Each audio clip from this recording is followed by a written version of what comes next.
ഇന്ത്യയിൽ മറ്റൊരു സംസ്ഥാനത്തും കാണാത്ത രാഷ്ട്രീയ സ്ഥിതിവിശേഷമാണ് പശ്ചിമ ബംഗാളിൽ. തുടർച്ചയായി 15 വർഷം ഭരണത്തിലിരുന്ന രാഷ്ട്രീയ കക്ഷി തോൽക്കുന്നു. മറ്റൊരു കക്ഷിയെ ജനങ്ങൾ തെരഞ്ഞെടുക്കുന്നു. 35 വർഷം ബംഗാൾ ഭരിച്ച CPM പോലും ജനവിധി അംഗീകരിച്ച് ഭരണമൊഴിഞ്ഞു. പക്ഷേ തൃണമൂൽ കോൺഗ്രസ് എന്ന പാർട്ടി ഭരണം വിട്ടുകൊടുക്കാൻ തയ്യാറാകുന്നില്ല. തോറ്റത് തോൽവി അല്ലെന്നും തോൽപ്പിച്ചത് നിയമവിരുദ്ധ വഴികളിൽ കൂടിയാണ് എന്നും പാർട്ടി നേതാവ് മമതാ ബാനർജി പറയുന്നു. പക്ഷേ തെരഞ്ഞെടുപ്പിനെ കുറിച്ച് പരാതി ഉണ്ടെങ്കിൽ അത് ഉന്നയിക്കേണ്ടത് കോടതിയിലാണ്. നീതിന്യായ വ്യവസ്ഥയെ മാനിച്ചാകണം നടപടികൾ എന്ന് നിയമവിദഗ്ധരും ചൂണ്ടിക്കാട്ടുന്നു. ജനവികാരം മാനിച്ച് രാജിവെച്ച BJPക്ക് വഴിമാറിക്കൊടുക്കേണ്ട തൃണമൂൽ കോൺഗ്രസ് ഭരണത്തിലെ പിടിവിടില്ല എന്ന വിചിത്രമായ നിലപാടാണ് എടുക്കുന്നത്. രാഷ്ട്രീയ വിവാദം ഇങ്ങനെ കത്തി നിൽക്കെ ബംഗാൾ BJP നേതാവ് സുവേന്ദു അധികാരിയുടെ അടുത്ത സഹായി വെടിയേറ്റ് മരിച്ചത് കാര്യങ്ങൾ കൂടുതൽ വഷളാക്കി. ഭരണം നഷ്ടപ്പെട്ടാൽ തൃണമൂലിന്റെ ഗുണ്ടകൾ വ്യാപകമായി ആക്രമണം നടത്തുമെന്ന് ഇന്റലിജൻസ് റിപ്പോർട്ടുണ്ടായിരുന്നതാണ്. അതുകൊണ്ട് തന്നെ തെരഞ്ഞെടുപ്പിന് വേണ്ടി സംസ്ഥാനത്തെത്തിയ കേന്ദ്രസേന ഇപ്പോഴും അവിടെ തുടരുന്നു. തെരഞ്ഞെടുപ്പ് സമയത്ത് ആക്രമണം തീരെ കുറവായിരുന്നത് അത്രയും വലിയ സുരക്ഷ ഒരുക്കിയത് കൊണ്ടാണ്. എന്നിട്ടും പ്രതിപക്ഷ നേതാവിന്റെ അടുത്ത അനുയായിയെ സംരക്ഷിക്കാൻ കഴിഞ്ഞില്ല എന്നത് വലിയ വീഴ്ചയാണ്.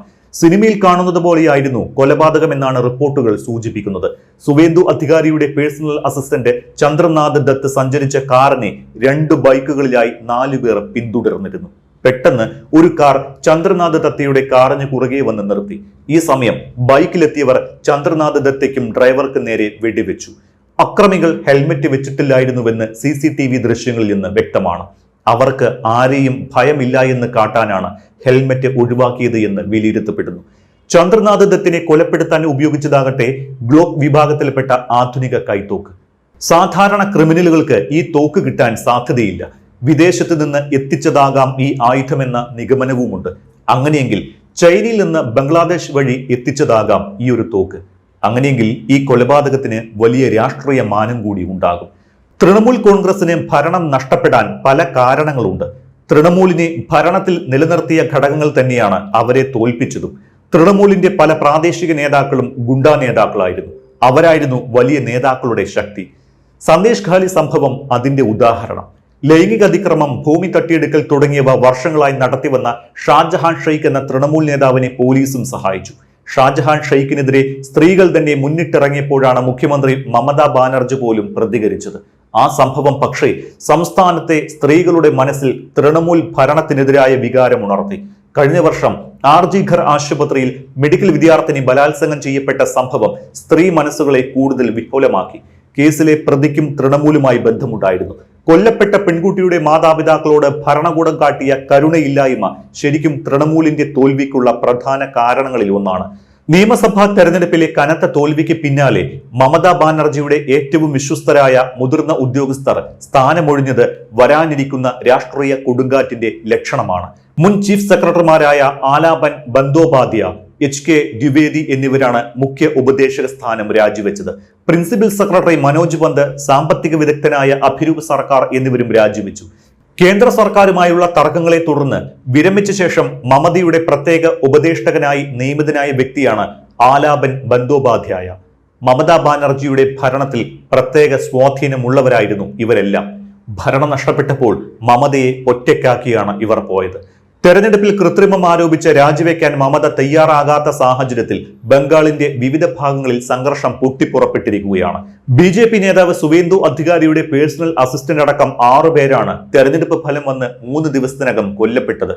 ഇതിനിടെ മമതാ ബാനർജിയെ പിന്തുണച്ച് രാഹുൽ ഗാന്ധി രംഗത്തെത്തിയത് കൗതുകമായിട്ടുമുണ്ട്.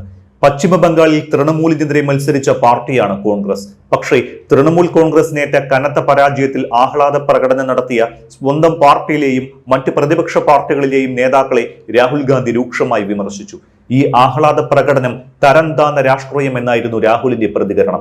മമതാ ബാനർജിയുടെ തോൽവിയിൽ സന്തോഷിക്കുന്നത് രാഷ്ട്രീയ പാപ്പരത്തമാണ് എന്ന അഭിപ്രായമാണ് രാഹുലിന്. BJPയുടെ വിജയം ഇന്ത്യൻ ജനാധിപത്യത്തെ തകർക്കാനുള്ള ശ്രമത്തിലെ വലിയ ചുവടുവെപ്പാണ് എന്നും രാഹുൽ വിലയിരുത്തുന്നുണ്ട്.